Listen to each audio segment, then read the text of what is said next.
welcome back to Bad Movies Rule. And today we've got, well, what some might argue isn't necessarily a bad movie, but we're going to get into all that.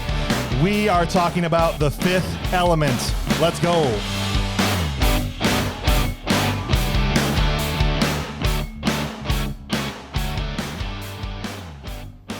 Welcome in, guys. How you doing? Fantastic, especially after that theme song. That was amazing. That's a nice tune. I like that. I didn't write it. It literally was like a preloaded tune that came with the studio. Well, excellent selection. I pressed the first button when I sat down. I can use this, right? And that was that. It works fine. So you might not recognize the two voices that you've just heard. So let me introduce them. We have Nicole Frier in the house with us for the first time ever. Welcome, Nicole. Thank you very much. What an honor. Nicole is an old friend. We've been doing stuff together since, 2006? That actually probably is exactly the year. Yeah, and stuff doesn't really mean a whole lot. We've done shows and movies and sketches and all kinds of stuff. Yeah. So what are you doing these days, Nicole? Where can the people at home find you? They can find me on Instagram or Twitter, Nicole.Frier, if they want to find me on Instagram, and Nicole Regular Frier, because there's no dot on Twitter. It's very confusing. Thanks, platforms. So I teach and do improv at the Improv Playhouse in Libertyville, but I'm doing a show called Wisecrackin' on wisecrackin.com, which is online virtual comedy game show, and it's super fun. Friday nights, 8 o'clock Central on the interwebs. Awesome. And then to Nicole's left, we have Jesse Hurst joining us also for the first time. Jesse and I have only met, it was 3 years ago now, 2018? That sounds about right. Honestly, time's been weird these past couple of years. Well, since COVID, what does time mean anymore? Nothing. It means nothing now. Yeah, but Jesse also, we met doing a show together, Noises Off, back in 2018. What are you doing these days, Jess? What have you been up to? These days I am actually a full-time college student going back to get my degree to be a history teacher, although right now I also, you can catch me streaming on Twitch late night. There you go. Playing a variety of different games and just kind of chatting. I'm also on Twitter, jhus87. Is that the both for Twitch and Twitter? Or Twitter has the 87. Yeah. Twitch does not. Okay. Got it. Awesome. Well, we'll have to definitely check that out. And then joining us, I don't know, I should say joining us, you also heard him because I don't think you've said anything yet. Say hi, Brady. Hello, Brady. Brady Cox is back with us again. You've heard him before, all the way from Omaha, Nebraska. We're excited to have you back. And today, guys, we're talking about The Fifth Element. And the reason we're talking about The Fifth Element is Jesse himself. I just want to throw in here, I know the title of the podcast is Bad Movies Rule, but I'm going to argue that The Fifth Element is not only not a bad movie, but technically speaking, is one of the greatest movies ever made. Well, that's a strong take. It is a strong take. It's a strong take. And when I say technically speaking, what I mean is from a technical standpoint. Yeah. As a film, it is perfectly put together. Wow. Okay. I think this movie, and I thought about, does it qualify, right? First of all. And the more I kind of looked into it, this movie exists in a really weird space in that I found it on lists of greatest sci-fi movies of all time. And then I've seen multiple, internet newspapers, we'll call them, right? List them on the worst sci-fi movies of all time. So it's, I don't know where this exists within. You don't hear it talked about much when people are talking about, the best sci-fi movies. I will say this, as far as bad movies go, it was made on a $90 million budget, and it made only $17 million in the U.S. Oof. So it was definitely a bomb, at least in theaters. Yeah. Why was that, do you think? What is it about it that just the marketing standpoint, they didn't market it well enough, or what do you think? Well, I think part of the problem is that it originally debuted at Cannes, and until fairly recently, films that have debuted at Cannes have not done particularly well in the United States. They're generally more art house, and that's just not been particularly popular here. Because this wasn't an American film. It was not. Luc Besson is French. Right. And so this wasn't a Hollywood picture. And I think for the time, the budget was one of the biggest for a non-Hollywood feature film. That kind of almost set it up for the way they brought it out. The fact they'd put so much money into it, you think they'd set themselves up, to be behind the eight ball right away. Well, I mean, they had Bruce Willis, who was a huge star at the time. Mm-hmm. So that should have done something for them. Yeah. Well, as you said, let's get the vitals out of the way. This movie was directed by Luc Besson, who one could say is maybe arguably more well-known as a writer than a director. I mean, he's directed a handful of well-known movies, but I feel like I want to pronounce it Luc Besson because he's That would probably be correct. Feel free to do that I'm not sure, but I'm gonna. at all times. Sorry, Luc Besson. Luc Besson. He Oh my gosh, Luc Besson. Luc Besson. it fits. I think he directed La Femme Nikita was him, right? Or I believe so. Yep. And also the recent Valerian and the City of a Thousand Planets, which actually Yeah. had the graphic novel of that had a huge influence on The Fifth Element. Well, there you go. I think my favorite thing that he's probably ever written was the Taken movie, not necessarily the Taken series. I didn't know he wrote that. He wrote 2008's Taken. Well, and this movie was co-written. He has a frequent collaborator, Robert It's gonna be French today. Kim. Kimon. I'm going to guess that's how you say his name. He has co-written almost everything Luke's written. They kind of write stuff together. But Brady, I don't know if you knew this, but something that Robert Kamen wrote on his own was the Karate Kid movies. Sweep the leg. So I got the guy. They can't all be winners, man. No, So, but I'm just saying this movie was written by the guy that wrote Taken and the guy that wrote Karate Kid. Why isn't it more beloved? I do have a note further on my little phone list here that talks about how just phenomenal the action sequences are in this movie. Yeah. So it makes sense. right. Absolutely. The movie starred John McClane, the girl from Resident Evil, Gary Oldman, and Bilbo Baggins. So it had a really great cast. Why does Gary Oldman not get his own character? Why not Commissioner Gordon. Commissioner Gordon? You know, I don't know, because he's Gary Oldman. I just didn't want to drop the disrespect on him by saying it. But it was Bruce Willis. I always say her name wrong. Milla Jovovich. Milla Jovovich, right? Yeah. Famously from the Resident Evil series, Gary Oldman and Ian Holm, who was the original Bilbo Baggins before Martin Freeman. So extremely well cast, to your point. Great writer, great director. This should, by all accounts, be an all-time classic. We also can't forget Luke Perry, Oh, yeah, I should have said, and the kid from 90210. who is completely irrelevant and is only in the film 10 minutes. That's right. And yet somehow gets his name on the title card. Before like in the opening credits. Yeah. Nicole, Yes. when you were 16 years old, if you had written a movie at that age, what do you think that movie would have been about? Wow. So I didn't prepare this in advance. That's okay. So how old would I have been again? 16 years old. 16. There would be definitely some cats in it and sweet musical numbers. Yeah.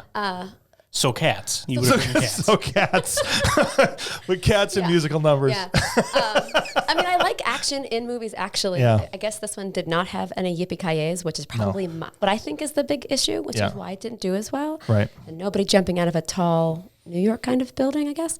Oh, it does. It Right? does have that. I guess. Well, what city is it? Is it New York. Well, Is it? I think Well, it's it is New York. New York, or is it just New York? I don't Or am know. I thinking Futurama? No, well, I was thinking of Judge Dredd at first, but that was like, this is exactly the same footprint as New York. It's just like 100 feet higher up in the air. Yeah, essentially. it's right. built vertically. Right. Brady, when you were 16 years old, if you had wrote a movie, what would your movie have been about? I have no idea. It probably would have been science fiction of some sort. Yeah? Maybe space vampires. I don't know. All right, so we got Cats, the musical, Space Vampires. Yes. What about you, Jesse? I don't know. That's a really tough question. The point I'm making by asking this is it's, to me, super impressive. Luc Besson, did I do it right? I think so.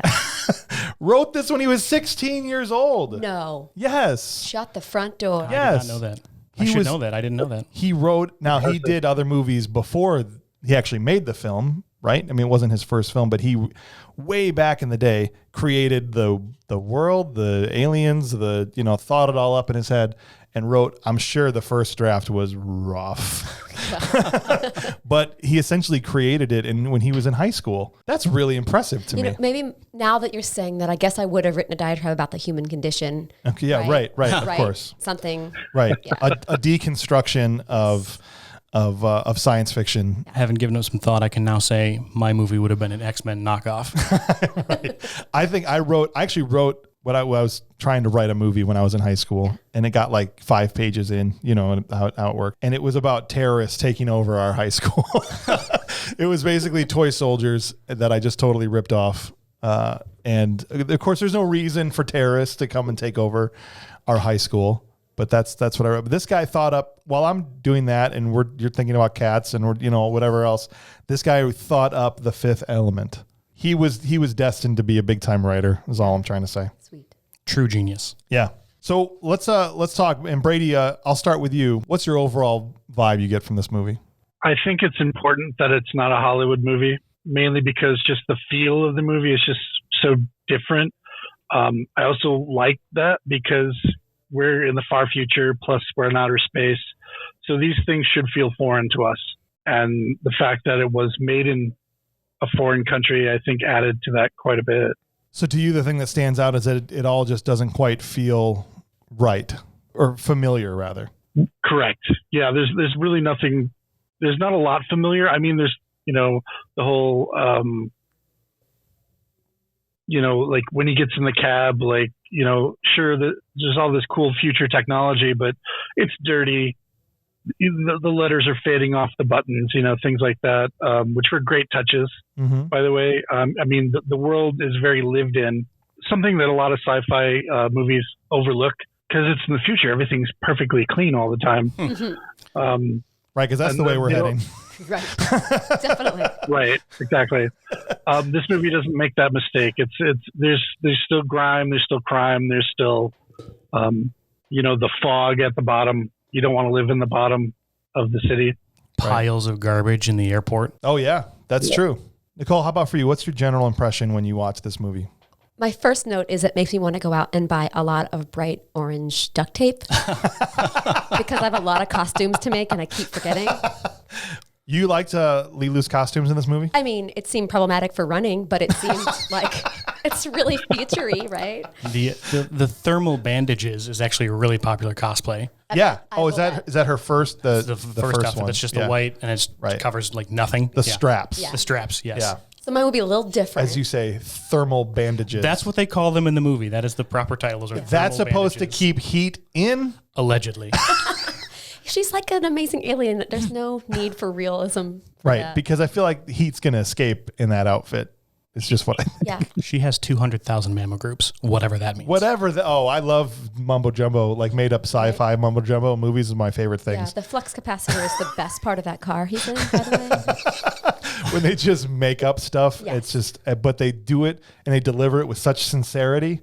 Oh, I don't know. It's just a little thing for me. I just love that kind of The stuff. other thing is for me, it's multiple movies kind of smashed together, types. So the end part feels very different from the beginning and the middle. And I know obviously you need to have some kind of continuation, but it just seems to me like there were about 3 chunks that were assembled. Yeah. No, I don't think you're wrong. I don't think you're wrong at all. I agree completely. That actually goes into it being the perfectly built film. Okay, so so what I know it's your favorite movie of all time, but what is it about, if you just from an overall like Goodyear blimp view standpoint, what is it you love about it so much? Oh man, it has something for everyone. There is anyone who watches this movie can look at it and find something that they say, I really liked that. Nicole, you really liked the costumes. Brady, okay. you enjoyed that kind of disassociated feel where it's not really connected. I really love everything about it. But what about you? What's so the thing that, and I hadn't seen this movie in years. I watched it maybe twice. Once when it came out, maybe again a couple years later. But then there's been a big break for me, going back to revisit it. And the thing that I found myself drawn to was Lilu above everything else, and really the chemistry that she had with Bruce. So I hesitate the romance. Yeah, but I hesitate to even say romance or love story because there isn't really, when you look at it objectively, it's kind of paper thin. They don't really devote a lot of time in the film to building that out, other than they don't. And yet, despite that, you can tell that there's something there. It's magical. It's amazing performance. Yeah, and so I think maybe it's just the time of your life when you see something. I don't think that's what I took away from it when I was 20 years old, and I was probably more interested in Bruce Willis blowing aliens away, right? You know what I mean? Which is still fun and I still enjoy. But Milla in this movie is magnetic. And so I've never been a big fan of hers, but after the movie, I literally went on IMDb and I went back and I was like, what other movies has she been in and what can I go see and watch? Because I just thought she was incredible in this movie, and I don't know how I missed the boat on her 25 years ago. I'll be honest. This is her best movie. Yeah. Okay. So I should just not waste my time. No. I mean, you can. Like, don't. So I also really, when I look at a movie, I'm not like looking at it to analyze it. I'm always going to be entertained. So for me, I look at something like the Resident Evil franchise, which most people would be like, oh, that's hot garbage. Yeah. And I love it. I love every single second of it. Yeah. But so I do love a lot of Milla Jovovich's movies, but this one is easily, in my opinion, her best one. Yeah. I am a little biased because it is my favorite movie. Well, that's not surprising because if it's her best movie, I wouldn't be surprised, I guess is what I'm saying, because she was that good in this that I can't imagine. It had to maybe even been frustrating for her to come out of the gate at this level, and then maybe she chased it for her whole career. I mean, I don't know. I can't remember if this was her second or her fifth movie, but it was pretty early on in her career. Right. I know she had already done Dazed and Confused. I don't know if she had a big part in that, and she had done a couple of other things, but this was definitely her first big star vehicle. Yeah. Right? It's probably pretty hard to find a movie like this again, by the way. I'm sure a lot of things getting thrown at her were romances of some kind or another, because that's what this was partially pitched as, right? So especially at the time that the movie was made, there weren't a whole lot of female action heroes. Right. No, so from an actress's standpoint, right, this is a real meaty part. I mean, just think of like the physicality of the whole thing, and she's got to deliver this made-up language with sincerity, and you get a chance to do all kinds of things where she's probably getting a lot of girl's best friend or rom-coms or like that kind of stuff thrown at her all the time. And what I love about her portrayal here is how she really didn't seem to be judging the craziness that was required from the role. I mean, the same with Chris Tucker, right, with his own character. But they went big, and they weren't afraid of it. And I think some would have toned it down, but probably that's why she was cast, right?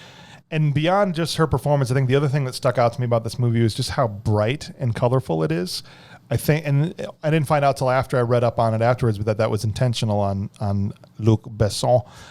His part was that so many sci-fi films were like, he didn't want to have a dark hallway where you can't see the actors and everything's dingy and crusty. And he's like, let's have a bright, vibrant, future, but still dingy and crusty, but still lived in, right? Yeah, exactly. But like you can see people, they're wearing things like orange and pink and all that stuff, which I thought was very really cool. neon. It's very cyberpunk is what it is. Yeah. Because that's honestly when I saw that game, I don't know if you've played Cyberpunk 2077 yet. I haven't played it, but I've seen a lot of it. I'm waiting until I have the system it actually runs on, as opposed to you want a Series X for that. Trust me, I know I've got one. As opposed to the one that'll like choke and die while it's trying to run the game. But yeah, I thought of the Fifth Element immediately when I saw that. Well, let's get into the beats of the movie, and as we go through this, we're gonna just kind of walk through. If we're gonna start from the beginning of the movie, this is kind of meta, but the last Bruce Willis movie we did, starts out with a guy on a donkey. That's true, Hudson Hawk. Yes, and I noticed that immediately. It was like, what's the deal with Bruce Willis and donkeys? You think he just opens the script and he's like, "I'll do it." Anytime there's a guy on a donkey on the first page. I don't know how that wouldn't be the case. I don't know. Maybe he feels like this is going to be a real serious picture because they're starting it off. And then it turns into Nacho Libre. Right. Well, because at Hudson Hawk, it was like in Italy, Italy, the Renaissance, and now it's starting back in the 1914 in Egypt, and he just is really impressed by that, I guess, whenever we're starting in an old flashback, I'm in. Yeah, so the movie. What's interesting about this is there's a 12-minute opening sequence with the 90210 guy and these giant fat aliens. The Mondoshiwans. Yeah, so it's a bold move to start your movie with 12 minutes of exposition, essentially, without anybody that's going to be in the movie for the rest of the time, and expect people to hang on while you get to it, so to speak. What'd you guys think of that opening sequence? I love it. It's awesome. Yeah. Yeah, it's very awesome. It's you're showing up to watch a space movie, and then you're like, why are we in Egypt in 1900 or whatever? 1914. Yeah. 1914. Okay, why are we here? And then there's the Aziz Light bit, which is great. Everybody loves that, right? Yep. And it's just like, what are we doing? Oh, okay, we got hieroglyphics. Okay, is this Stargate? What are we doing? And then we get right in, like spaceship shows up, and you're just like, okay, I'm in. Well, the character design of the first alien species you see, how's it pronounced? Mondashiwans. The Mondashiwans it drew me right in immediately. I was like, oh, these guys look awesome. This is going to be fantastic. And then you see them one more time, and that's it. That's it, right? But I actually took a little bit of comedy out of the scene. Like, how frustrating would it be? That guy scraping at that wall for however long he's been there, trying to. And this guy just walks in with a key, and just the whole thing opens up, and you just suddenly come to the realization that you know practically nothing. And this is a little does not build off of what you just said, and I apologize for that. But no, it's okay. I just love how incredibly quotable this movie is. Like Aziz Light, like Brady mentioned earlier. That's something I say on at least a weekly basis when I need something to be brighter. See, that's just one example of many from this movie. And I just love the little touches, right? Like Luke Perry is, for some reason, so bored he's keeping track of how often this guy is saying, Aziz, Light. Doodling a boat. I thought Nuke Perry. Yep, that's him. That's a different movie. That's still Toxic Avenger. Oh, he should have done that. Luke Perry is Nuke Perry. There's still time. There's still there's not. Seriously. They can repackage anything. I thought for sure he was going to get killed. I just want to know. There's nothing to. I mean, it's there's a lot of times in this movie where it's just like, did they kill that person or didn't they? I don't know.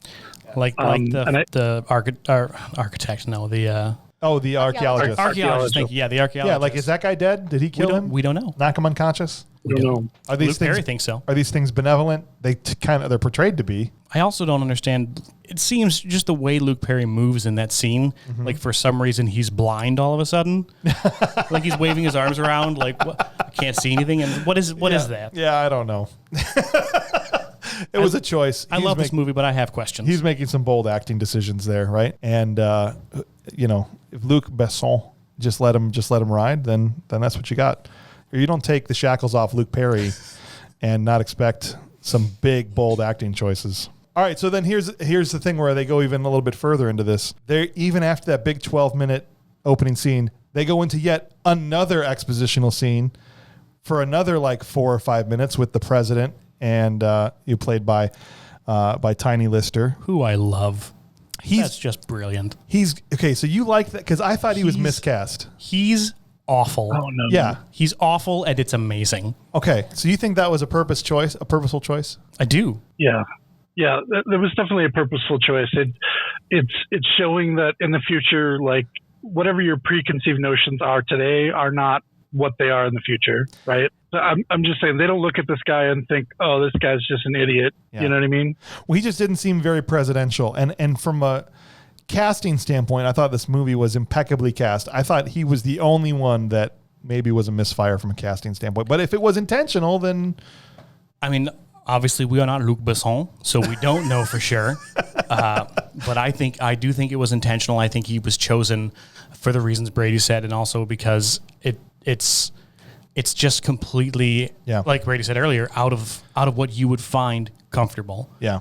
Like, here's this ginormous man who was a wrestler in WWE, for crying out loud. He was. And here he is being president in, what was it, 300 years, so like 2300s. Yeah, it almost reminded me of Macho Camacho in Idiocracy, right? I mean, that was, obviously he's not quite as over the top, but yeah, I think this scene also introduces the one, and I don't have many problems with the film. I think overall it's good. To me, I think maybe the thing that holds it back, movie fans at large from being an all-time classic is a lack of a really strong villain in the movie. And this evil fire planet, it's like they try their best to explain what this is, and they're trying to set up the threat in the beginning of the film, and our tiny human minds can't comprehend it. That's right. I don't know. I just felt like that for me was weak, but I don't know. I would argue that despite being the primary threat, I wouldn't consider him to be the primary antagonist. Right, but even Zorg and Bruce Willis never share a scene together, which is brilliant. You think so? I do. That's another one that's done very intentionally, despite the fact that they interact with each other without interacting with each other throughout the whole movie. They never are in the same shot at the same time. Right, which you're right, is clearly intentional. They wouldn't have done that by accident. In fact, they have that shot where they just miss each other, right, as they're getting in the elevator and then he's coming around the other side. But audiences like to have that bad guy, good guy face off at some point. And maybe, I'm just saying, maybe that's a reason why people aren't on this movie, as much as others. Could be. It could be. I mean, I don't know. I just would have liked to have seen one scene, or maybe something with more of a threat that was more of a human threat, I guess is what I'm saying. Brady. Oh, go ahead, Brady. Yeah. Let's talk a second about the casting of just the side parts here. Yeah. Right. This commander in the ship, he's facing off against this, fire planet or whatever. That's Baron Munchausen. It is. Yes. I mean, and you go through this movie and there's like, the guy from Mouse Hunt is in the movie later. Just a real short bit part. These guys are amazing, and they're just in for 7 lines or whatever. And honestly, it's actually quite, when we find somebody who's not quite as strong, it's very glaring, like Zorg's henchmen or whatever. Yeah. They're not as good of actors. But I kind of think that adds to their ineptitude. Sure. In some ways. But yeah, it's just amazing that we get this. Again, this guy doesn't have 7 lines, and he's been in some major movies playing the lead. That's true. So really great job on the casting. No, I agree. I agree. It's impeccably cast. Nicole, were you going to say something before? Just that with Bruce Willis, I think people did come to really like just seeing him squint slightly at someone when he was angry and ready to fight. And there wasn't a lot of pre-fight squinting. No, you're right. So I think that might have been part of it. Pre-fight squinting was at a minimum in this movie. It was. That's my new improv team name. Pre-fight squint. Hello, Sheboygan. Yeah, pre-fight squinting. And if that's what you want, you'll have plenty of it here. Yeah, so we also meet Ian Holm in this first scene, and like he said, he does great in this movie, great casting. But we're 16 minutes into the movie before we meet Corbin Dallas. 16 minutes. A Hollywood movie would never do that. Never. I'm not saying it doesn't work. I'm just saying it's maybe part of what you're saying, Brady, about it just doesn't feel, like familiar like a Hollywood film, because that was definitely something that was different. And thank God they did the exposition with his character more naturally, right? Where you're kind of left to see it's on the phone, but you also see like his Medal of Honor on the shelf and all that stuff. Because man, if we had gotten a third exposition dump scene in a row, I don't know if I could have made it past another one. Brilliantly put together film with brilliant visual storytelling. See, you're getting proven right at every turn, Jesse. I'm not saying you're wrong. But they already, and this is the other nice thing from a writing standpoint, in that first scene he's on the phone, they're already planting the seed of him not having matches, right? And he's trying to find something. And it turns out that, having that last match turns out to be very, very valuable. Again, in the end. Brilliantly put together film. Everything gets called back. It's all interconnected. The interconnectedness of this movie is like nothing I've seen in cinema before or since. Wow. I would say that's the theme of the movie, really. I mean, we're all interconnected. It's all this, nothing is chance. Everything is meaningful, kind of a thing. Even if we're blue or... That's right. And singing with giant rocks somewhere inside of you. Right. You know what? A part you'd been perfect for, by the way. You know what? I will take it. I'm sitting here going, Nicole could definitely play this part. You kind of looked like the actress too, I feel like. You honestly, all you would have had to do is be there. They hired a German actress and she never showed up. Right. So Luc Besson's then wife, I think, took the part. Yeah. Wow. He's like, honey, you want to be in a movie? But he did that, but French. Right. Sure, exactly. Yeah, right. How much blue paint do I need to wear? Right. So the plot now finally starts to kick in here. We have and I always say their names wrong, the Mondashewans? Mondashewans. The Mondashewans. Manischewitz? No. Are coming in, right? Ian Holm has explained, don't worry, these people have all the answers and they're going to come in and save us. And the president's like, cool, bring them in. Except when they're coming in with the Supreme Being, they are shot to pieces by these lip people. Mangalores. I was going to say Mandalores, but that's Star Wars. That's Star Wars. That's very close. Mandalores. These guys look like they're made out of just 2 big giant lips, basically. fun fact, and I only know this because I watched it with the fact sheet on last night. Oh, okay. Apparently, in order to play a Mangalore, you had to have a very sloped forehead. Really? Yes, in order to fit into the prosthetic costume. So someone that had carried that sloped forehead their entire life as a badge of shame had said, my moment has arrived. Boom. Or maybe they never felt ashamed of it. Maybe they That's just true. loved it. That's true. That you should be chance. proud of who you are. Right. Absolutely. But now it was getting you into a movie as a lip alien. Right? These things, I loved how they looked. And I liked that, they could make themselves look human, but they weren't really great at it. I mean, that always makes for great comedy too. So they shoot down this ship and all is lost, but they're able to salvage. So what was that, like a fist or what is that piece of the Supreme Being that they're able to? That is definitely the hand down. Right. But it doesn't look like, and that they put that into a machine. I don't remember what the machine is called. It doesn't matter what it's called. It 3D prints people. 3D prints people. The flux capacitor. The flux capacitor printer. And that hand doesn't look like what we get. So I'm assuming that the Supreme Being is taking a new form here. I think it's hard to really answer that. But Yeah. I think that the reason the hand looks so weird is because it's also encased in metal. Like the whole Supreme Being is encased in metal initially. So I think what you're seeing there is the hand gripping onto that little metal casing, and then she lets it go. However, Right. I will say we never see that piece of metal again. It's not in that machine for the rest of the shot. You're right. It dissolves. And because it needed to for the plot. That leads me to another question that I missed back before. So when they find the fifth element in that cave in Egypt, and it's like kind of looking towards the sky with its mouth open, which again they call back to at the end of the movie. She's in there? Correct. Question mark? Consider her like Han Solo frozen in carbonite. Wow. Right. There's another Han Solo, Han Solo Reference? parallel. Yeah, I would say. okay. Just whenever they're waiting to get on the ships and they're trying to get into it, just like in Solo, the Solo Yeah. movie, they're Oh, yeah. trying to get past the guys to get onto the ships to get to the special place. Yeah, we'll talk about that. That's one of my favorite scenes in the entire movie. It's hard. It's got to be hard to make a sci-fi movie and not end up doing one or two things like a guy named Lucas did before, right? I mean, he's covered so much of the ground. It's hard. Yeah. And I feel like here they were trying to go completely the opposite way. So this is when we're introduced to Milla Jovovich. I said Milla Jovovich. Milla Milla. Jovovich.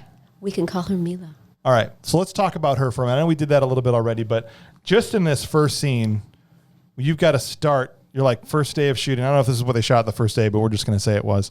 And like, okay, we're going to put you in this glass tube, and you have to convulse, and then you have to scream in random language, and then...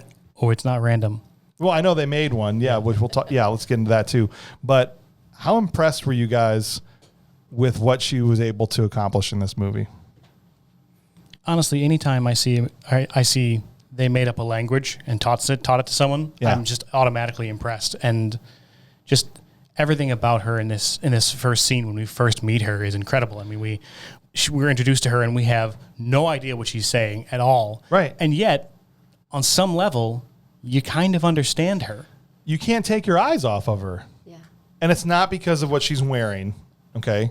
It's not because of what It's she's not wearing. not Yeah. because of what she's wearing. Because she's That a doesn't hurt. captivating actress. But as it is well. a captivating It is. moment in the film.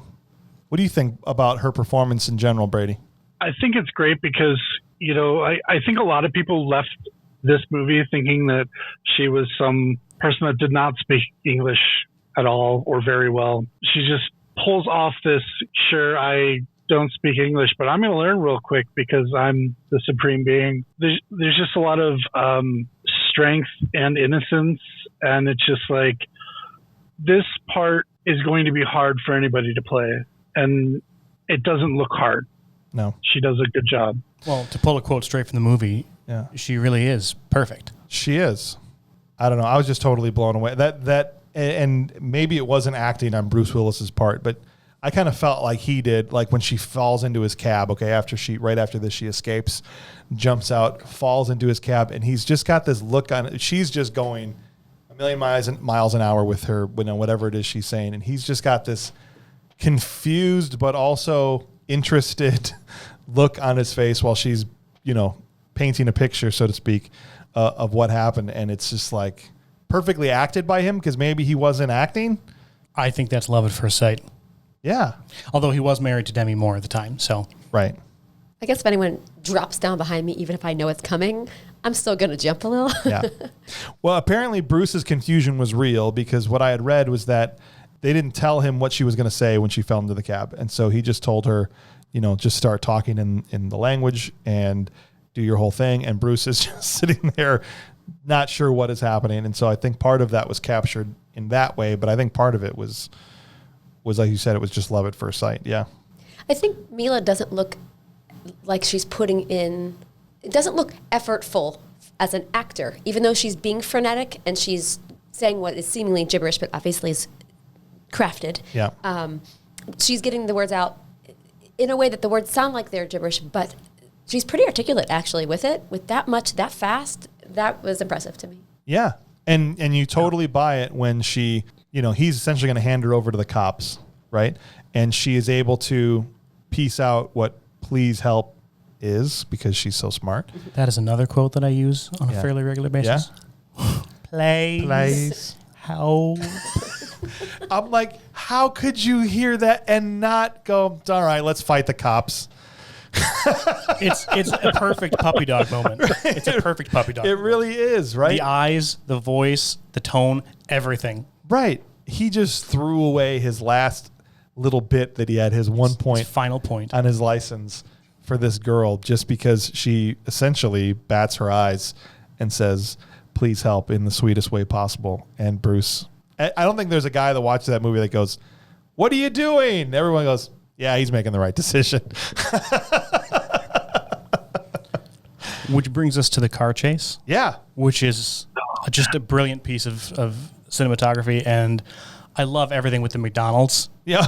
Like, yes. It's great to show that these big corporations are still going to be around in 300 years. Of course they are. And the irony of the fact that the cops are getting a McDonald's for lunch, and then the thing that stops them from continuing the chase is they crash into a McDonald's truck, and all of a sudden there's their lunch. All over the place. It's, again, brilliantly crafted film. Yeah. And what's funny, and Brady, were you on the Judge Dredd episode? I don't remember. No, I was not. Okay, well, that was only 3 years earlier, okay?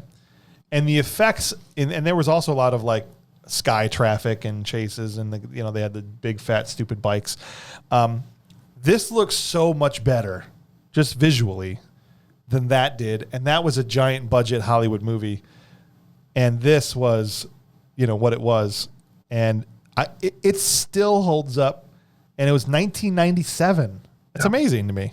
Well, that scene does. There are other scenes, like the aforementioned fire planet does not look great. No. And the whole scene where they're 3D printing Lilu also does not look great. Or her bones and especially her body pre-skin looks pretty old. But that car chase scene, the graphics are amazing. And part of the reason behind that is because it wasn't, there was some CGI involved, but a lot of it was practical effects. Those are models that they built. Like that entire city is model that was built, and then they would even put little tiny pictures in the windows to show, so you could look inside the windows. Somebody out there has that model and they play with it every day. Well, I would.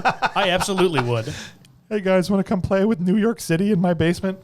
You can even look through like even the detail that was spent on the background, like when Lilu is speaking to Corbin, and you're just looking past him through his windshield into what's happening in the distance, and it all looks legit. In a movie like Judge Dredd, it was like there in front of a screen. What follows from here is where things start to crisscross a lot, and to me, it's a bit like how future Pirates of the Caribbean movies would be, where like this character gets handed off to this character, and then they're reluctantly together, but kind of enemies, and then this one double crosses the other one, and there's a lot of now starting to move the chess pieces around this movie, which I admit the first time I saw it when I would have been 18 years old, I found a bit confusing. The plot is much, and who is who and what everyone is trying to do and accomplish is much clearer to me now, but there's a lot of moving parts from just a pure plot standpoint. Not to make fun of your age, but I am so jealous that you got to see this in theaters. Yeah, I remember going to see it in the theater. That would have been so I was class of 97, it would have been my senior year in high school. And I don't know if I was with you, Brady, but we usually would go me and Brady and a couple other guys, and I liked it. Yeah. Yeah, I don't believe I saw this in theaters. And we were talking about box office numbers earlier. Obviously, a lot of people didn't go see this movie in the theaters. I just remember the marketing was horrible. Once I saw it later, I was just like, oh my God, those marketing people did such a horrible job. Yeah. Yeah, I was expecting Die Hard in space or something like that. Yeah, I just remember the marketing was a lot of the opera singer, and which kind of made it look like this weird, Murder on the Orient Express in space kind of thing. Yeah. I don't know. I just remember the marketing was horrible. It was. And that was back in the time when if we liked somebody that was in it, we were going to the movies every weekend, right? And we were like, oh, hey, Bruce Willis is in a movie. Guess I'm going to go see this. There'd be movies I'd go I hadn't even seen a trailer for. Or, that never happens now. Everything about the movie before you go see it. I can't stand that. It drives me nuts. I stay off the internet before a movie comes out because it's just not safe. Yeah. I like to be surprised. So Corbin takes Lilu to the priest, and Corbin is essentially off the hook, right? And we get this scene where maybe you could say the first sparks start to fly back when he's just watching her talk back in the cab. But there's this moment where he kisses her while she's unconscious, and immediately there's a gun to his head, which is very well acted and hilarious to me. It's a classic Sleeping Beauty turned on its head moment. It's brilliant. I love it. Yeah. Right. He's like, okay. Right. You're right. All right. And then when he finds out what she said at the very end. That's right. Never without my permission. That's right. Yeah. It makes for a great moment. I'm surprised it's not used more these days, frankly. What's that? That women aren't embracing that phrase. Ectogamut? Yeah, sure. Right? Never again without my permission. Right. Yeah. For the 90s, I thought it was an awesome moment to have in this movie.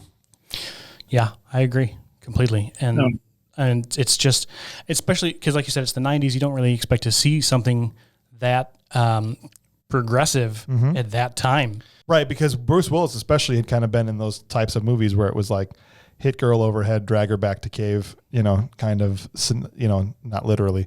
But yeah, no, that was a really cool moment. And it definitely, maybe given Bruce's persona and the type of films he had done to that point, made it even more unexpected when it happened. I also think it does a lot to build Milla's character, too, to show that she's not going to be just the damsel in distress. There's more to her. Yeah. And I wish they had carried that through. I feel like in the last 20 minutes, they maybe reneged on that a little bit. They did drop it a little bit. But so I wish they had seen that vision through. Maybe they caved to what, at the time they thought audiences or studios wanted to see. But I am glad that that's in there. I thought that was really well done. And so 47 minutes into the film, we meet Gary Oldman's character, Zorg. 47 minutes. That's almost halfway through the entire movie. And there hasn't been a bad guy other than the floating fire planet, right? And so we are introduced to, we now understand that it was him that sent the Mangalores to go shoot down the fat aliens. The Mendishawins. Part of me, I want to help you. I want to help you, but the other part of me says he has to learn on his own. Or if he doesn't, we can all enjoy. That's fine. The dark crystal thing. Yeah, the dark crystal thing. Yeah, and so they have this great scene. This kind of serves also as our introduction to Gary Oldman's character, where he's basically doing this arms deal with the lip aliens and showing them, well, basically is aimbot for real life. The ZF-1 is the coolest gun in any media I have ever seen, ever. Wow. It does everything. Agreed. From a function standpoint, okay, you agree. That's from a function standpoint, I'll agree with you. I don't think it looks like the coolest gun I've ever seen in any movie ever. No, I will give you that. Visually, it's not that appealing, but just everything it can do is really cool. Yeah. Oh my gosh. Where he just starts firing and the bullets are going behind him, and I'm just like, oh my gosh, this is fantastic. And it's got a net and rocket launchers. And I don't know why I laugh every time I see the darts just fly into the dummy's face. I laugh to myself. It's just such a funny thing. And who doesn't love the brand new Ice Cube system? Oh, that's right. I forgot about that. Do you like guns, Nicole? Not a lot. So You mean you weren't sitting there watching the scene going, this is the coolest thing I've ever seen? the sweet piece. No, I just no. I'm just saying if Nerf ever came out with that, they'd make billions. I'd throw my wallet at them. And then they wouldn't sell it to you because that's rude. That's true. So why did Gary Oldman's hair have to look like that? You mean the egg with the tuft of hair on top, the Homer Simpson egg? There's a lot of great design in the whole film, and they're really Yeah. being avant-garde in a lot of ways. But that particular part, I think I don't even see the character choosing it. I think that's my issue with it. I just, for some reason, don't feel it for his character. But I'm not him, of course. I think I can answer this question. Please. The simplest answer I can give is the costume designer for this movie is most famous for designing Madonna's cone bra. No way. Yeah. Yeah.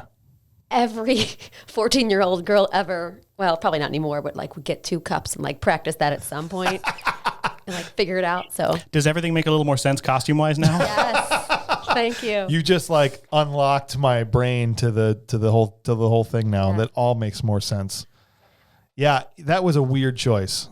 But not even the most frustrating thing about his character. He's often praised for this performance, and I think it was good. I hated his accent. No. I did. I didn't. I guess it just didn't make any sense to me that he'd be like a space hillbilly. I mean, he sounded like somebody from like Kentucky. I think I agree with you. I wasn't sure about it. He's obviously like a fantastic actor. He but was just intense. The I mean, hair and the accent. Yeah. Are you saying people from Kentucky can't be intelligent, evil masterminds? I'm just saying, did he grow up in Kentucky and now he's like, why does he have the accent? If he grew up on a spaceship somewhere, I don't know. Let's look at it this way. Have you never in film or media seen a rich Southern accented villain? I'm guessing I have. Dukes of Hazzard comes to mind. Roots. Yeah, but but Dukes of Hazzard was in the South. Okay, I guess I like. But you're right. People can't move. No, I'm not saying that. But like, if Grand Moff Tarkin had come out in Star Wars and he sounded like he was, from Texas, I think it would have been a little jarring. Is all I'm saying. Maybe because nobody else has anything like that in the film. There was Right. no slow crescendo at this of point, accents. there could be like a whole system of inhabited planets where like the major, the first colonists or whatever were from Alabama. We don't know this. Entire planets where they have Southern accents. And let's not forget this is a foreign film. So whereas in our films, That's true. the bad guys are always either British or German with British accents. Touche. Oh, okay. Now that is probably the best argument Yeah. I've heard. So in conclusion, we are saying that the accent has its own integrity and place in our society. Yes. But in the film, for some reason, it just struck me as out of place in for a that space character. in a space movie. Yeah. It's not that people that have that accent can't be heads of major corporations or whatever this. I don't even know what this guy's job is, right? I've watched this movie so many times. I've never associated his I've never really associated with him having an accent. I've never thought of it as a Southern accent. Honestly, So, neither I'll have just throw that out Like there. I noticed that it is an accent. I've never really been like, that's a Southern accent. Well, I know because he's British. Like Gary doesn't speak like that himself, right? And so he's affecting an accent. I don't is think you can impressive. ever possibly know how Gary Oldman sounds because he has a different voice every time he talks. That's true. But the character's first name is Jean-Baptiste. So let's just note that. Makes even less sense. Jean-Baptiste Emmanuel Zorg. Which He's makes- from Emmanuel, southern yeah. France. It's a portal to Southern United. Oh, okay. So he's a Southern French hillbilly. Yes. Yeah, yes. Okay. All right. I'll do whatever mental gymnastics I have to do because I do enjoy his performance. This is all not to say So much. I didn't like him. It's just I acknowledge I'm nitpicking. His motivations aren't really clear in this scene because immediately you're thinking, well, why on earth would anybody be trying to support this giant flaming planet ball and wanting it to do whatever it's going to do? It doesn't seem to make any sense. And I guess when he meets with Ian Holmes' character in a incredibly acted scene between the two of them, he goes on some kind of rant about how destruction is going to make him money. Well, the idea The idea of his entire argument is that he and the priest, Vito Cornelius, are on the same side. They're both on the side of life because destruction begets life. And I hate to say it, he's not wrong. It's kind of like a forest fire. You need it for new growth. But he's really twisted in the way he goes about it. Yeah, super duper twisted, which is an interesting motivation from the normal villain in a sci-fi movie, which is just like evil for evil's sake. It's kind of Thanos-esque, honestly. Exactly. That's what I was waiting to say. Yeah. It's every villain is the hero of their own story, right? Right. I will say I don't think that's the case for Zorg. I think later on when we see him talking to who he refers to as Mr. Shadow, we see that his motivation is purely greed. Yeah. He says his costs have tripled, and of course the darkness or whatever it is says money is not important. Yeah, and I was kind of shocked to find out that Gary Oldman's not a fan of The Fifth Element. Wow. He does not I just lost a lot of respect for him. Yeah, in fact, he called it dreadful. He was in an interview and he said basically he equated it to him singing for his supper in this movie because Luc Besson had financed another film that he wanted to make like a pet project of Gary's, and the quid pro quo was, I said that wrong, was that he would come and do The Fifth Element. So he viewed it as singing for his supper, and he's never gone back to watch it, and he finds the whole thing dreadful, which is really disappointing. Well, I will say this much. At least knowing that, I'm just glad he didn't phone it in, because he didn't. No. At all. He at least had the professional respect of Luke's to say, I'll give you everything I've got, even though maybe he felt like it wasn't worth his time. Maybe he was trying to say that craft services were really poor on the film. I did love that from a character moment standpoint, played beautifully by Gary. After that great scene with Ian when he's choking on the cherry, and Ian just with utter disdain in his eyes as he's talking, I mean, just masterful acting on his part, gets the cherry out of his mouth, and as they're dragging him off, he says, "You're a monster, Zorg." And that moment where Gary just said, acknowledges it, right? And says, "I know." Great moment in the movie. Absolutely. I just want to go ahead and point out that weird alien in that scene. Yeah. They named it Picasso. What, the elephant? The elephant, the little tiny elephant thing. Yeah. It's Picasso. Okay. Sure. Any reason why? No. No, maybe, but I don't know it. That's a deep cut, man. That's how you know that you really love this movie. And it's interesting that Gary almost seemed like he was above this type of movie, because he would go on to do lots of franchise movies, right? He did Batman, he did Harry Potter, he did RoboCop. What else was he in? Man, smush those movies together. That's an amazing film. He did a Planet of the Apes movie, right? So he filled out his filmography with, these kind of summer tentpole things, but I don't know why he just doesn't love this one. So everyone finds out basically that the stones are on Folston Paradise, right? And they have this scene where they're all trying to individually move their chess pieces in a way where they'll be the ones that end up with the ticket to Folston Paradise. The quick cuts in this film are just incredible. Yeah. One of my favorite. It's a little earlier. It's when when Zorg is trying to sell the guns to the Mangalores, and they're supposed to bring in the box with four stones in him. They open it up, and he says, "This case is empty." Yeah. And I'm blanking on exactly how the scene goes out, but it's switching back and forth constantly between Zorg and Lilu, and Yep. The dialogue matches up perfectly. Everything matches up perfectly, and it's just brilliantly put together. I keep using the term brilliantly, but it's true. And Luke kind of shows his skill at this, because he does this many times in this movie. This is one of those where he's intercutting between multiple things, and the timing of it all, along with the music, especially later during the Diva concert where they're timing up the fight scene with what's happening there, and he's cutting back and forth. He's really good at that type of filmmaking, and I think that definitely shines through here. And the military basically rigs the contest to get Corbin there. The priest's plan is to incapacitate Corbin and take his pass and go with Lilu.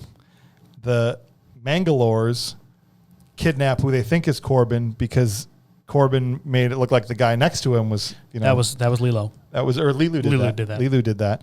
And so they disguise themselves as who they think is Corbin. And then Gary Oldman I'm trying to remember. How does he? He sends his henchmen because the reason the police go there to begin with is because the henchman gives a clue that this Corbin Dallas guy has got something to do with a weapons deal or something like that. Right. So this is what I mean when there's like just tons of moving pieces from a plot standpoint, right? And everyone's coming together at the same time and all trying to get on this same space shuttle to get out of Dodge, and it culminates in this airport scene. I do want to cut in here real quick because there is another one of those absolutely brilliant lines that I say on a fairly regular basis. Yeah. And this one is a little out there, but I love when he's got his hands against the wall and they're like, "Are you human?" And he responds with, "Negative. I am a meat popsicle." Yeah. That was very Bruce Willis, right? And I know he likes to throw in hearing interviews. He's always trying to pepper in these like sarcastic comments. I wonder if that was his. I do also have to mention, because it was specifically requested by a friend of mine when they found out that I was coming on here to talk about this, that I absolutely have to mention the moment when the priest knocks out Corbin Dallas with the medal, and just the face that Bruce Willis makes and the kind of that he does is just so over the top and ridiculous. It was a choice. It deserves an honorable mention. He made a strong choice. Right? Bruce doesn't know how to act like getting knocked out because he never gets knocked out. Right? So to him, he's probably unsure of how to do that exactly. Hans Gruber would not. No. And this is another weird thing that happens in the scene that I thought, and maybe the first time I saw it, I didn't realize the dude was in a scene later. I thought the guy in the refrigerator was dead. No, the general shows up multiple times. Right? Did you think the same thing, Brady? Yeah, I'm just like, so is that the joke here, that these people are deד? Right. It was such a dark twist to me. There's another moment where you're not sure if someone's dead or not. Right, exactly. It's that darn auto wash. You got this guy frozen and she's getting soaked in the auto wash, and it was a very confusing scene, but one that I think ultimately pays off. And this poor flight attendant has got all these people coming up saying they're Corbin Dallas. It's played for great comedic effect. And then you have Milla delivering maybe my favorite moment from her in the entire movie. What does she say when she walks up to the flight attendant? You told me you were going to say this 100 times on this podcast. Are you ready? Yes. Lilu multipass. Multipass. Yes, she knows. She knows it's a multipass. Anyway, we're in love. Multipass. Right? She just keeps holding it up. With the eyebrows above her head. Yes. Multipass. It's such a great, sweet moment. We get on the plane and we're introduced to Ruby Rhod, Chris Tucker, and then in parentheses I just have because I know it's coming. I know it's coming, and every time he kills me in this movie. It's just his movements too, just all the unnecessary spinning and twirling and crouching and jumping. And I also need to take this moment to talk about the cigarettes in this movie. Yes. The filters are longer than... Right. The actual cigarette is like a couple centimeters. Right. Which I think is just hilarious. Absolutely. Well, they might be growing some really potent stuff. Maybe. I suppose. Space. Perhaps. But when he turns with both of his shoulders. Commitment. He is great. Everyone in this movie is having a blast. Everyone. I just keep thinking Except about apparently the Gary guy Oldman. holding the boom and everybody back there being like, what? Okay, he's okay. Yep, Okay. got it. And He's over there. down. Now he's over here. Yep, just And amazing. he what's great about his performance is he fully commits. Yes. 100% because he's dressed effeminately, okay? And he's very masculine, his character, right? He's, taking down flight attendant after flight attendant, okay? And for him, as an actor, I'm like, this is a weird needle to thread. And you can only do it if you're going to go full go and not be self-conscious about what you're doing. They originally wanted Prince. Exactly. Yeah. Prince would have been perfect, but I think Chris Tucker is way funnier than Prince would have I been. would agree. I think Prince would have done it a little too seriously. Yes. And Chris Tucker, while he still does it seriously, there is definitely, he's got the comedic timing that Chris Tucker has. Chris does this mumble thing when he talks.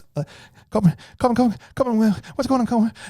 You're right. And it's hilarious to me. The thing about this character is it's the most over-the-top character, but he's also playing the voice of the audience of sure, calling out what's going on and asking the obvious questions. So Bruce Willis is supposed to be the straight man, right? Right. But he's too busy being the action hero. So you have this weird, flamboyantly over the top person being the straight man in the movie. And it's insane how he's like the comic relief and the straight man at the same time. Yeah. That's what I'm saying. He's got to thread this weird needle that it's not a normal, I guess when you're in a normal Hollywood film, you kind of know your character and the purpose that it serves within this movie. And this movie is full of things that kind of go against that. And from an acting standpoint, might make it more difficult. I think it's a commentary too on celebrity overall and how insulated they become sometimes if they're off. Oh yeah. Separate from everything else. Yeah. They don't know really how to handle regular situations, but this is not regular. When he's got his little crew of guys, right, that every time he finishes, he just lights a cigarette and he goes, "Okay, Tommy, how good I was." Oh, so green, right? Super green. So super green. And what's whatever the green? kind of green you like. What's the green? I don't know. That's just in the future how you say things are cool. Yeah. I have to go back just one topic about when you were saying, so Chris Tucker was playing the feminine and the masculine, but killing bad dudes doesn't always mean that you're masculine, though. You could be like super feminine and kick some serious behind. Well, 100%. And that's not what I meant by that at all. Lilu, for instance. I just meant like duh. Right. Lilu, for instance, right? Right.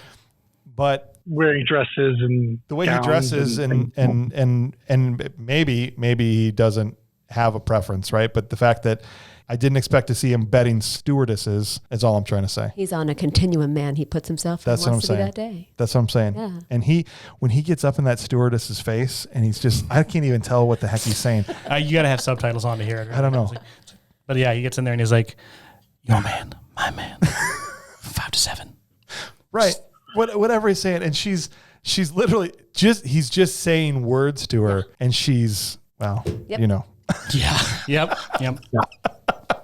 I love the part a little later on when he's interacting with another stewardess and the landing gear. And she's like, "Are you sure?" And he's like, I swear, I've never felt this way about another human before." Oh, right. Yeah. So maybe he doesn't care. Yeah. Whatever. Well, this goes into, we meet the diva. The diva comes in, and as you've already said, it's Luc Besson's wife or girlfriend at the time. And I'm not sure. I know they got divorced like two years later or something like that. Yeah. And now she was dubbed. That wasn't her voice. That was not her. That was, I have it written down. It's a famous soprano, I think, right? Inva Mula is the name of the voice for Pava Laguna. And so apparently the music that they wrote and gave to her wasn't humanly possible for her to sing. So I have heard. Right. And yet. So there were some points where they recorded some of the notes individually and then put them together after the fact because it's impossible. The fact that she was just jumping notes so high. Obviously, I bet there's someone out there. If Mariah Carey can sing to the moon with one note, then I mean, goes so high. Humans just keep progressing. So maybe now, 25 years later, there's somebody that can do it. But at least at the time, they were like, "Nope, I can't do this." But yeah, my jaw just drops during the part. It's incredible. Yeah.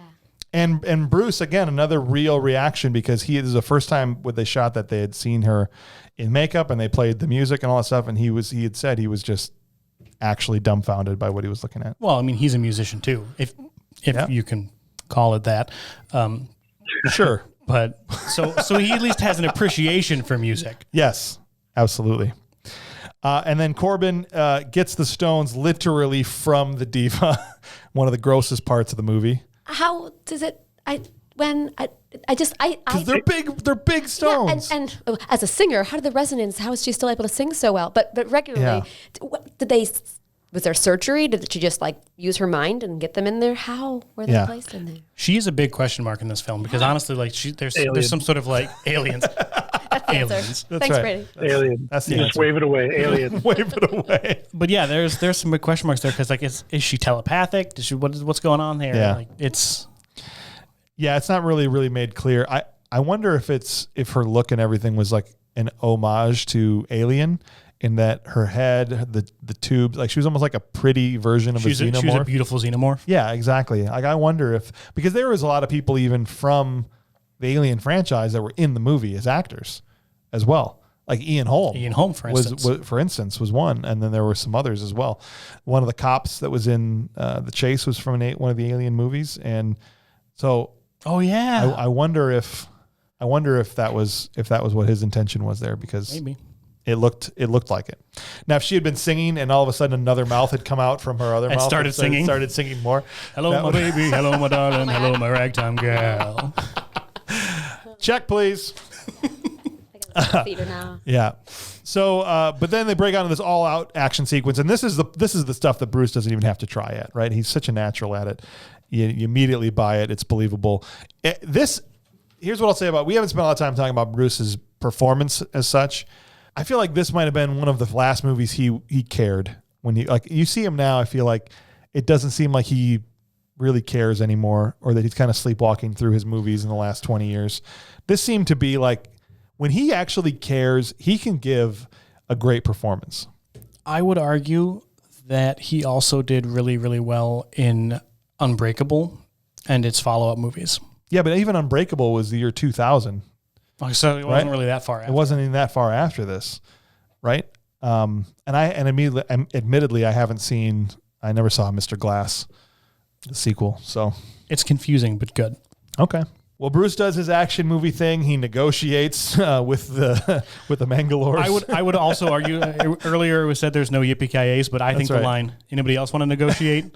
is pretty cool. That's his '80s action movie one-liner they had to put in there, right? I think they're contractually obligated to give him at least one. I also want to throw out this cool little tidbit regarding the Floss in Paradise shootout. When he throws the little spike grenade into the ceiling or the balcony where the other Mangalores are standing, that is at that time the largest explosion that was done on a soundstage, and it actually shut down production because the fire got out of control and they had to evacuate the soundstage. Oh my gosh! Wow. Film is exciting. The other thing I think I appreciate about this movie is there's some legitimately funny comedy in this movie, like the joke with Chris Tucker when he sees the bomb on the door. Right? And he's just like, he's like, what is this? No. Hey, my man. There's a bomb because all these hotels have bomb detectors, right? And the alarm would have gone off, and then immediately the alarm goes off. And even a little bit later, he's like, come on, man, you do this, right? Come on, go. And Corbin's just looking at it. And then the next shot is them just running out of the room. Right. Panicking. Exactly. But what a great moment. Zorg dies kind of unceremoniously for a villain in a big sci-fi movie. I argue not. I argue that this is perfect karma. Considering earlier, the first scene he's in. Yeah. In the first scene, he's talking about like the lip monsters. What were they called again? Mangalores. The Mandalorians. Yes. Mangalores. Yeah. The mangoes. Yeah. So he's talking about like how they're all about honor, whatnot, and how he's like, there's nothing. What's the deal with honor? How's that important? Right. And then that's how he dies because, for honor. Yeah. It's perfect. What a perfect karma. Great moment when he goes from relief to the other bomb just rises up out of that other case. Oh, no. Right? Now, to me, the best, this is a total side note. I'll do this quick because I know we're running out of time. But the most well-acted that anyone's ever done that scene where you realize a bomb is about to go off and you're about to die is Jeff Daniels in Speed. Okay, do you remember that? When he walks into that house and they realize there's a bomb and the face he makes, perfect. No one's ever done it better. Not Gary Oldman, not anybody, but it was still well done. I just got to throw Jeff. I don't think we'll ever do Speed on a movie or a bad movies podcast, so I got to take my chance. You could do Speed too, though. Cruise Control is definitely going to happen at some point. Do you think Floss in Paradise was called that as like Lost in Paradise? Is that like an obvious thing, or is that just where my mind goes? I've never thought of that before. I think you might be onto something there, but I've never caught that. Yeah, I think a light bulb just went off in my brain when you said that. That's got to be what that is, because otherwise it's just a random thing. Like they're cleaning their teeth properly in a really nice place. Floss in Paradise is not as nice as Folston. That's a cool band name. Probably taken, right? It's like a poster in the dentist's office. That's right. They take Lilu back to Earth. A little bit of a nitpick. Basically, from the time they rescue her from the air duct until the end, she's pretty much incapacitated. This is what I mean about they didn't follow through with. I mean, she offered nothing pretty much at that point as far as helping them. I mean, obviously she accomplished the thing at the end when they finally had their moment of connection. But I really would have liked to have seen her be a bigger contributor in the last 20 minutes. I agree with you. I think because the way they built up her character would have been nice Right. to have more. And she and Zork, that's kind of that bad guy showdown that you get where the bad guy actually wins that one. Yeah. But the other thing is, because of the nature of her and of her importance to the movie, they kind of had to take her out of commission thematically for the rest of it to make sense. Otherwise, where's the struggle with trying to figure out the stones if she can just be like, this is how you do it? Yeah, I guess that's a really good point, Jesse. I think you're right. I think, and I realize it's a nitpick. It didn't make a lot of sense because she was kind of unconscious, but then she was awake enough to watch the war thing on the screen, and then in the next scene, she's unconscious again, right? And it's like, well, did she get shot in that air duct? Because it didn't appear like she was, so... there is blood coming off of her when Corbin pulls her out. I think she's, based on what I watched last night, and I was paying super close attention to this because that's always been something that bothered me too. Right. I think she was shot in the shoulder, arm, upper chest region. Right. Like by the clavicle maybe. Yeah. But yeah, so not like something that's major. She could have shot some space lasers or something. Once. But it did give us a really incredible sequence where they're all trying to figure out, Colin, I got no fire, man. We're all gonna die. But the funniest part in the whole movie is, what you screaming for? Yeah. Right. It just scares him. Everybody is a bomb or something? I'm leaving.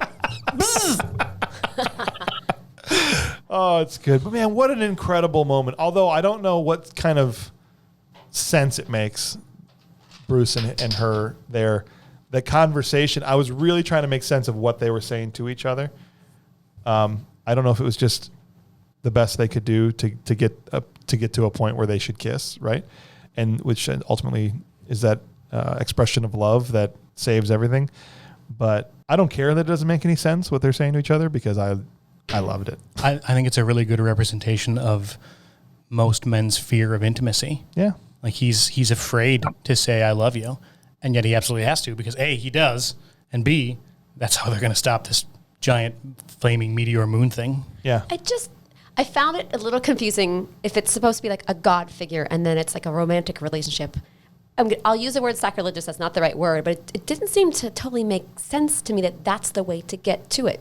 Right. Is that how they did it 5,000 years before? Well,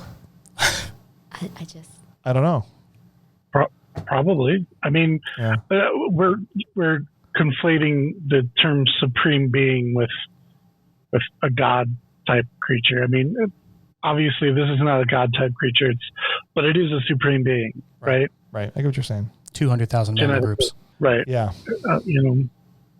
Slightly greasy solar atoms. Yeah. Well, gods don't hook up with Bruce Willis in a tube, so I guess this isn't not necessarily a god, but I think you're right. And that's how they decided to end the movie with Lilu and Bruce Willis hooking up inside a tube. Very romantic. Yeah. I guess that's what I'm getting at. Like the vibe didn't seem quite reverent enough. Right. I get what you're saying. I don't know. You could also say that they end the movie with Bruce Willis's dad or mom calling the president an idiot. Right. That's true. Why don't you just suffocate me in bed or whatever it was she said. Man. I wish I'd never pushed you out of the womb. That's right.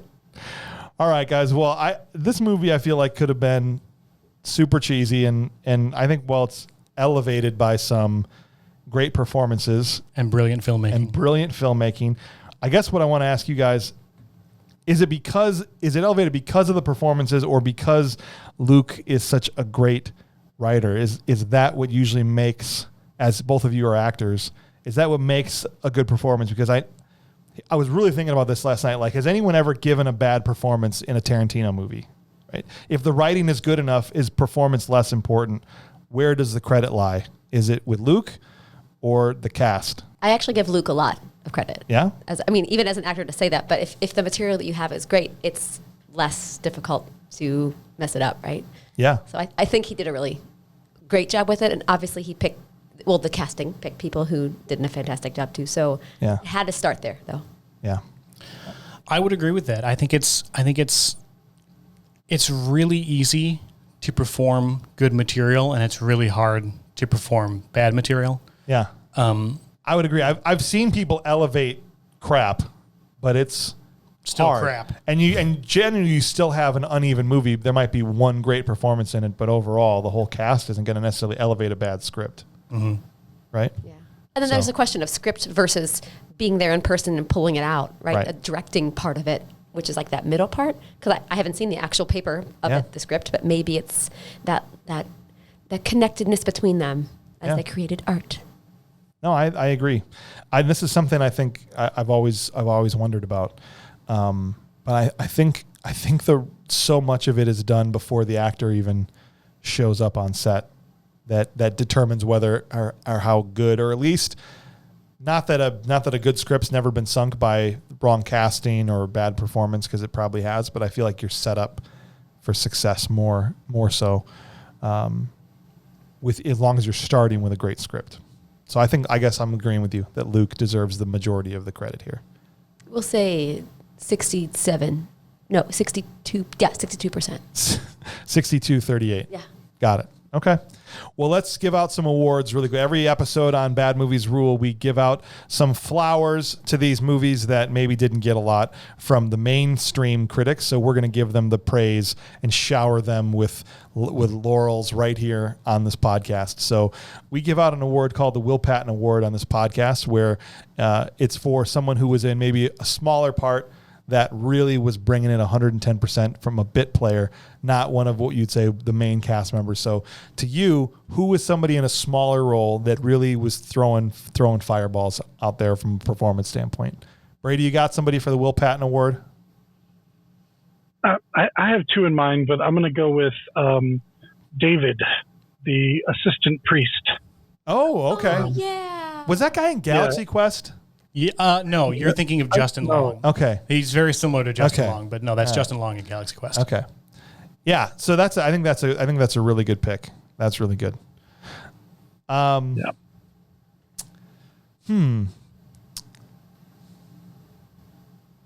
If you have yours, go ahead and speak. I'm really thinking between two. Oh, I've got it. Okay, go ahead. The absolute. What's the name of the award? The Will Patton Award. Will Patton. This is the Will Patton Award winner for this movie. Okay. It is the guy who tries to hijack Bruce Willis right at the beginning of the movie. He's wearing the hat that makes it look like the outside of the hallway. Yes. And he does his little dance. He's just given that 110, 150%. Oh, yeah. You're right. And he's just got that one small little scene. Hands down. He's the winner. I can't. All right. We're not going to beat that. He's Nope. going to be the winner. All right. We also like to rank our top 3 performances, so I want you guys to think through the movie. And if you had to rank, okay, out of all, and in this movie it's hard because there's probably 10 or 15 performances that are really good. What you would think were the top 3 performances from an acting standpoint in this movie? I'll go first while you guys think it over. I think number 1 is going to be, I'm going to say her name wrong again, Milla. That's it. Just call her Milla. You got it. Milla. Yeah. That's still Lilu. wrong. Is that still wrong? It's Mia. Mia. The L's are I'm thinking silent. of Mila Kunis. You're well, I think she might be Mia too, honestly. Oh, but I yeah, thought she was Mila. Mia Jovovich is. Milla Jovovich. She's Russian. Milla Jovovich is number 1.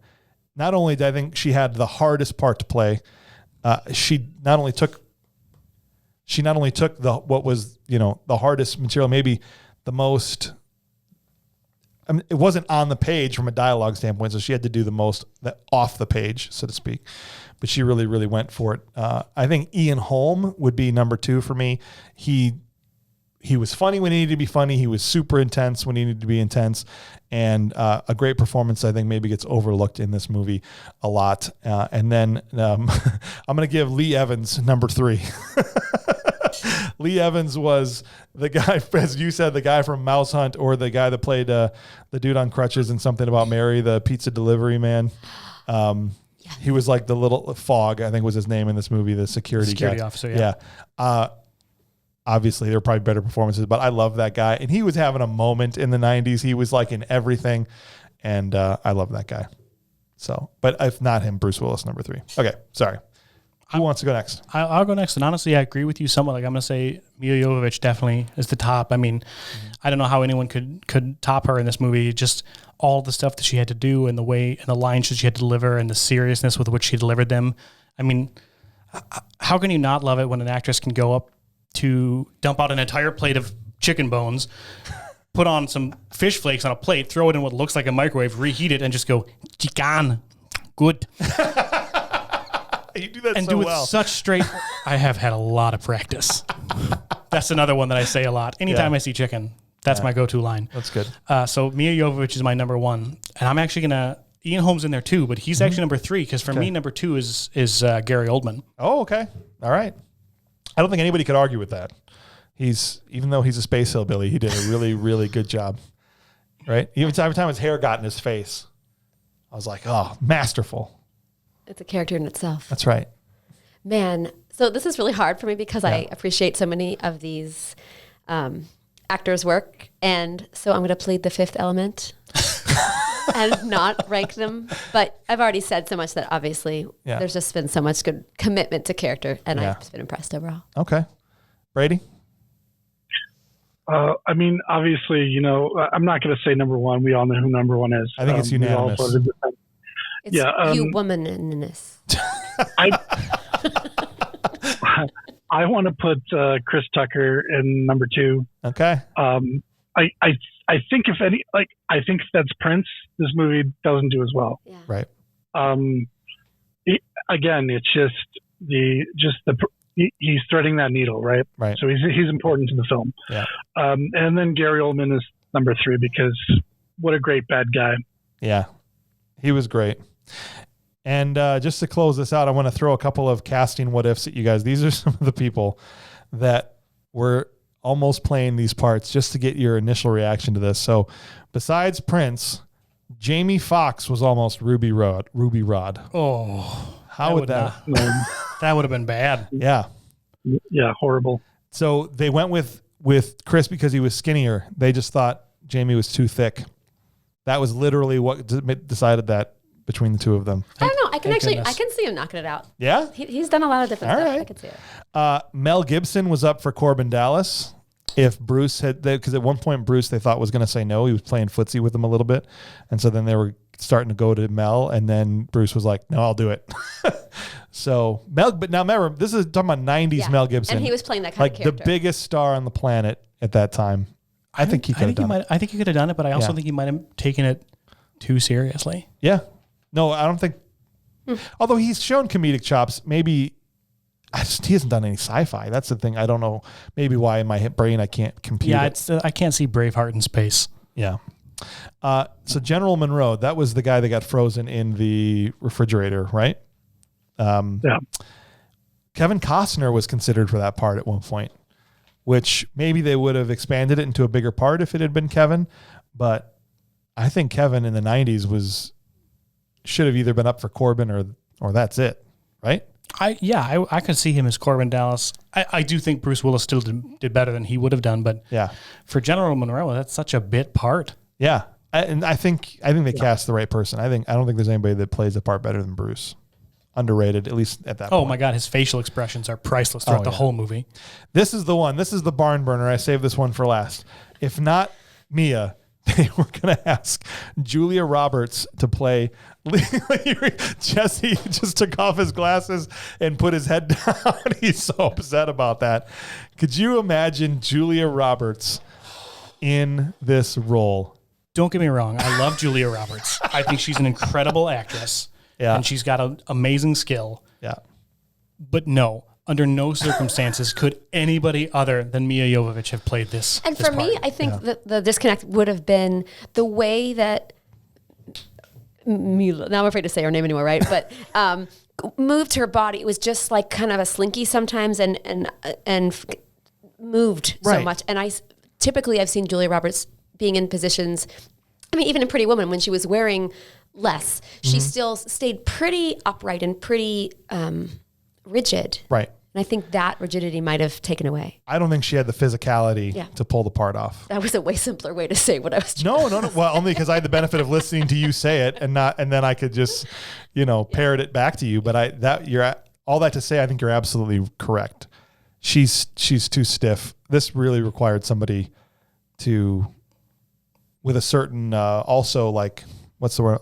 Lack of shame. Yeah. And like maybe she would have been too concerned image wise to do it as dirty. I don't mean that as like dirty, but you know what I mean? Like get down and dirty and right. And be kind of crazy and all that. So no, she's absolutely wrong for that part. Well, I want to thank you guys for joining us today on Bad Movies Rule for Nicole Frier and Jesse Hurst and Brady Cox.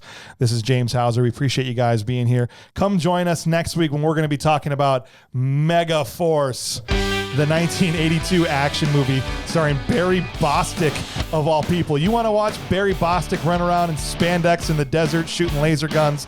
Mega Force is the movie, so come join us next week. Thank you guys for coming. I appreciate it very much. It's a pleasure. Yeah, we're going to have you guys back again. Brady, we'll talk to you soon. Have a good night, everybody.